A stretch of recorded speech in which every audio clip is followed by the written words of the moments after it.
يا ترى عمرك صحيت على صوت شخيرك قبل كده؟ بلاش علشان الإحراج، عمرك صحيت على صوت شخير حد قبل كده؟ والسؤال هنا، ليه بنشخر واحنا نايمين؟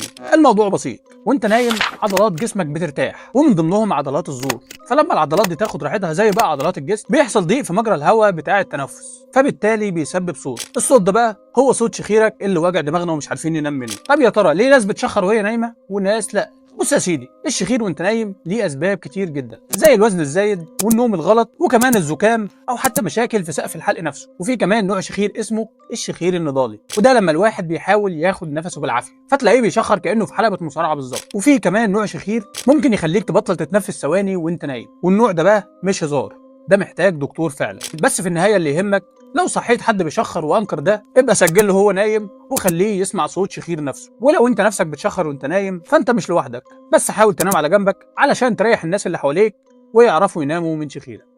سلام.